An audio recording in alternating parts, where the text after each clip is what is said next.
It's time for the Newsmaker Show on News Talk AM 1480 WLEA. Good morning, I'm Brian O'Neill.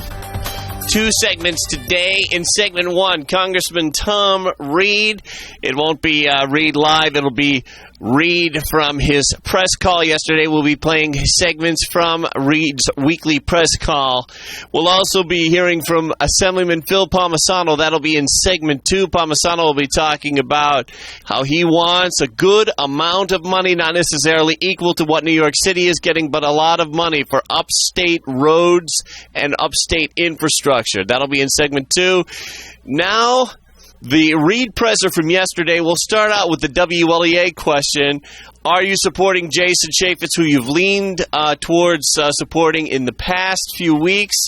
Jason Chaffetz, the Utah Republican congressman, or do you have someone else in mind, or are you still holding off? We asked the congressman who basically he's supporting, and if he's making a statement yet on who he's supporting to be the next House Speaker to take over for John Boehner. Here's what Reed said. We have not come out for Jason. I've talked to Jason. I've talked to a lot of other members who are considering running.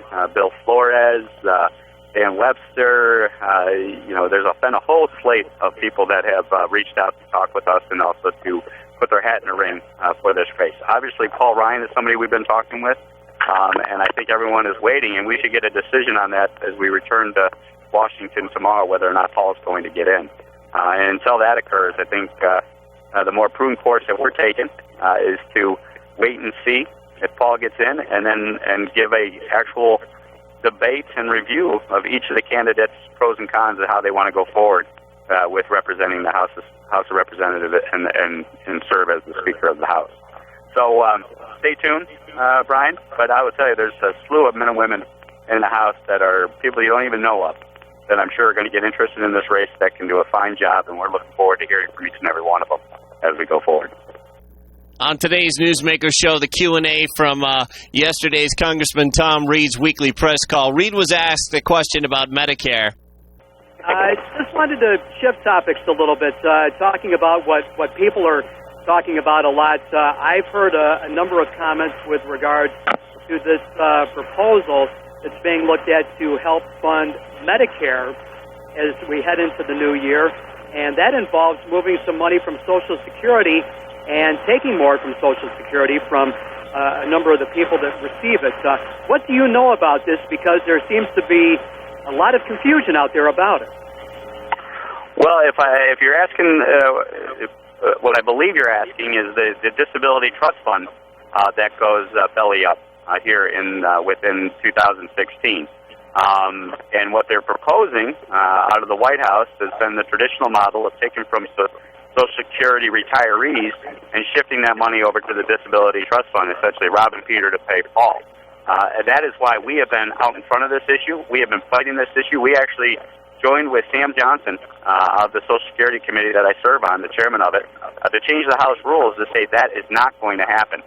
We need to make sure that we reform the system, and if we're going to move money from Social Security retirees into the Disability Trust Fund, that we do more than just rob Peter to pay Paul, that we have significant reforms to minimize the threat to seniors going forward, and at the same time protect the beneficiaries and the people in the Disability Trust Fund to making sure that we're addressing the trust fund in a way that makes it solvent for generations to come. That was reporter Terry Frank, a Jamestown radio reporter. The next reporter is an Olean reporter. He likes to get into, you could say, either confrontational situations or debates. He's a pretty tough questioner. This is Rick Miller from the Olean Times-Herald. Good afternoon, Congressman. Hey, good afternoon, Rick. Aren't you too late with this proposal for the budget? I mean, we're 2 weeks away. We're 2 weeks away from another government shutdown, and a lot of people are thinking that you're not going to, the Congress is not going to be able to get over that Freedom Caucus opposition, unless Boehner allows this to become a bipartisan thing. What are your thoughts on that? Yeah, I definitely don't believe. Counting on some Democratic votes, and yeah, counting on Democratic votes. Go ahead. I'm sorry. No, go ahead. Go ahead. Finish up. Counting on Democratic votes to get these things passed, and bypassing the Freedom Caucus altogether. Yeah. Well, that's why I think this proposal that we're putting forward, it definitely is not too late. This kind of dovetails off the honest budget proposal that we've submitted before. So colleagues on both sides of the aisle are kind of familiar with this outline that I'm kind of jumping from to put into the debt ceiling and the debt relief conversation.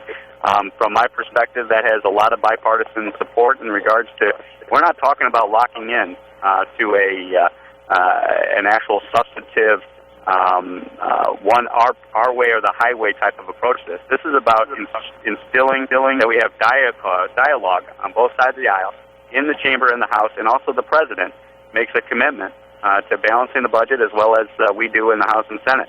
And once you do that, then we can go on the path of paying off the national debt, because that's we can't keep adding to it at the rate that we've been adding. It's just not sustainable, and both sides agree. That's why I think this has bipartisan support to get implemented. You said yourself they've cut the budget deficit by 2/3 in a year. I mean, it's gone down from what, 1.4 down to what? It started at about 1.4 in 2010, and we're down to about $430 billion this year. Now, that's got to be going in the right direction in your mind. It is. It is going in the right direction, Rick, but it's not sustainable even at $430 billion a year. Those are exorbitantly high levels of national deficit each year that are going on the national debt credit card. And all economists will point to it, even Krugman and the rest of them will say that if you continue on the path of these unsustainable deficits, at some point in time, the economy will crash and the country will collapse as a result of it. But the trying to erase that debt in 5 years is just is not doable. I don't think anyone agrees that is doable. Like taking what is it, almost $3 billion a year out of the budget, $3 trillion. Let's just look at history. If you're at 2010, 1.4 trillion, and now you're down to $430 billion, you're down about $1 trillion from 2010 to 2015. So to say it's not doable, recent history would counter that argument. But that's and you're talking about. The bottom line is, go ahead. No, I'm sorry. The bottom line is that obviously that should give us hope and optimism that we can get this debt under control and continue to go the right way. Now, one of the keys to this growth or to this solution is going to be growth in the economy, and that's where hopefully we can come together on proposals that will do that and be part of the proposals that we implement once we have this debate that I envision us having in Washington, D.C. And I'm actually Thank you. Thank you. Thanks, Rick. Great.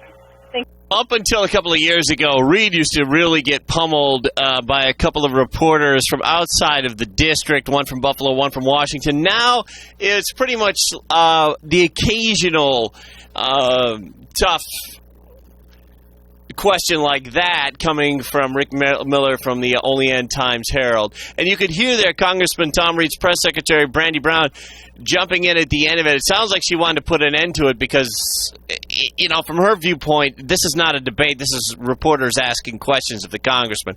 Next question comes from another Jamestown reporter. This is Jason Sample. I just wanted to ask you another question regarding Social Security and just the fact that the cost of living adjustment for 2016, there will be no cost of living adjustment. It's going to remain flat. Have you heard from constituents around the district yet on this, or what were your thoughts about it? And, we have. Who do you say is to blame for there being no cost of living adjustment? Well, as we've looked at this issue, we've heard a lot of people, and we were on a national radio show to discuss this issue in particular because so many people are obviously rightfully concerned about the fact that there's a 0% COLA coming down the pipeline for Social Security. And one of the things that we've always advocated is we need a more accurate reflection of inflation in America. And how they've calculated this out of the Social Security Administration is, as you probably know, Jason, it's based on the CPI wage index and doesn't really take into all the inflation factors that we see out there, be it energy prices, utility prices, healthcare costs. They continue to go up.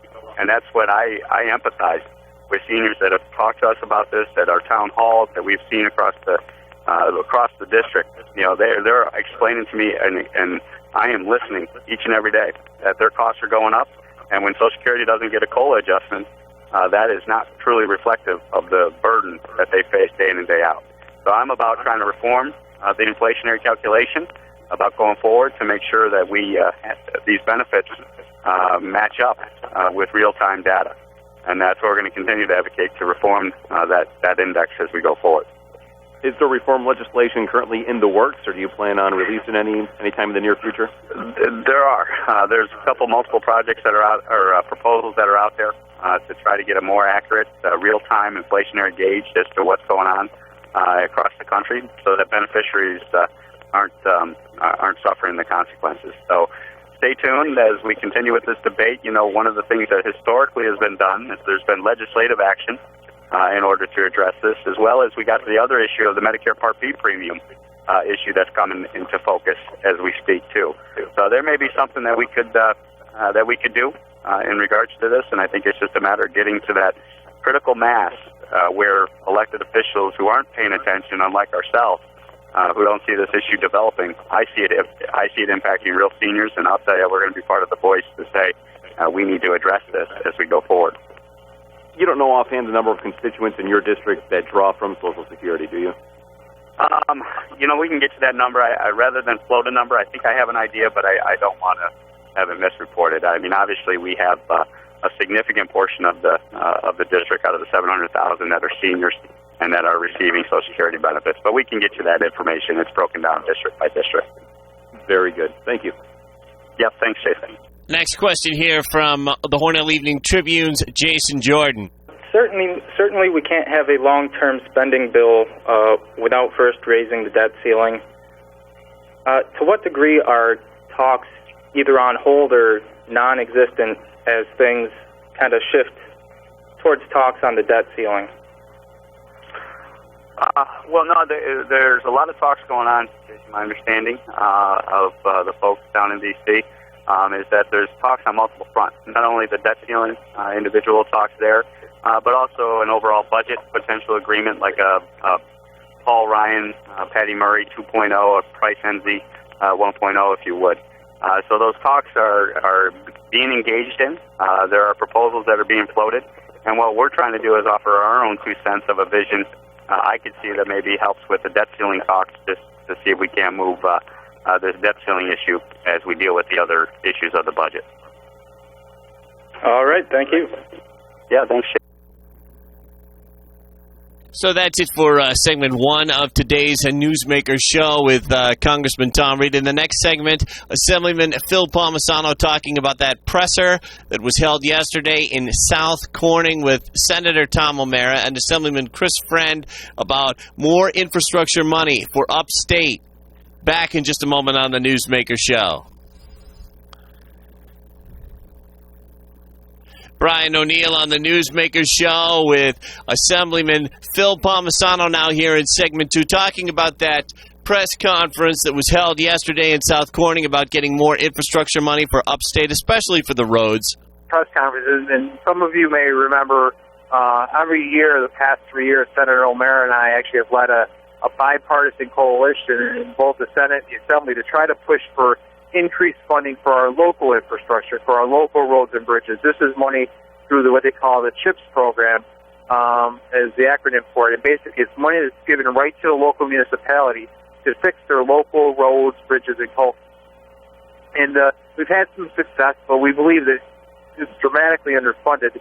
But we've worked to build a coalition to help educate some of our colleagues, and each year, the number of legislators who have signed on to the letter to the governor and legislative leaders has grown. Last year, we had 114 lawmakers in both houses sign on to the letter. That's more than half of our entire body, asking for more of a focus, more increased funding for our local roads and bridges. And the reason we're doing this press conference again, because many of you might have seen the story over the weekend how the governor and Mayor de Blasio said that they're going to the state's going to commit over $8 billion to the MTA. And listen, I mean, the MTA is in need of funding, and I understand that, and there's good work that comes out of that. I mean, right there in Alston and TTA, and Bombardier in our region. I mean, we have companies like those who benefit from that, and we're not dismissing that. But what we are saying is there needs to be parity in our funding, because the MTA budget and the funding for our upstate roads and bridges have always been done on a 5-year plan. We fund the MTA and we fund the local, the upstate roads and bridges project for upstate. That was not done in 2010. They said, well, we'll do the MTA and then we'll come back and do the 5-year plan. That never happened. So you're saying that downstate is sliding upstate New York? Well, it's a battle, and I think what we're trying to do is say, let's bring parity. Let's make sure there's equitable funding in our infrastructure, and we believe what we're trying to do with this press conference, because you've heard some people come out. I know the senator, even Carl Hayes, the speaker, said, yeah, we have to help upstate too. We're open to that, but what Senator O'Mara, myself, and Chris Stein, one of the things we want to focus on is it's not enough just for our state roads, our state bridges. It's our local roads, the ones in our city of Hornell or the town of Canisteel or the county of Steuben or the village of North Hornell. I mean, they have local infrastructure needs. And with a property tax cap, it's hard to do more capital spending when you're kind of have limited by the tax cap. And the CHIPS program is a great program because for every dollar we spend on CHIPS, it goes right to the municipality. That's one less dollar that the local property taxpayer has to pay. And I believe this is a great investment because it creates jobs, it helps spur the economy because you hire contractors who hire local employees.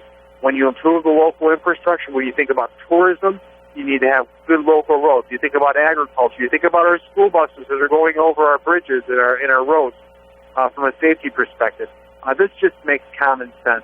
And what we're going to try to do is just draw more attention that there, one, needs to be parity in our infrastructure spending with downstate and upstate.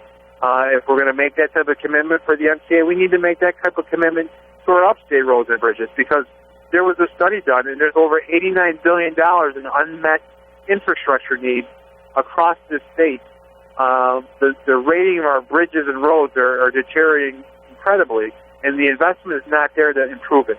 And, every dollar you invest in CHIPS saves $6 to $14 on long-term rehabilitation costs. I mean, this is common sense spending. And also, in my opinion, Brian, there's no reason why the people in our rural communities shouldn't have some of their state tax dollars come back to benefit their local rural communities to fix their roads and bridges. And we just think this is a message we're going to continue to take forward as we get into the budget cycle come January.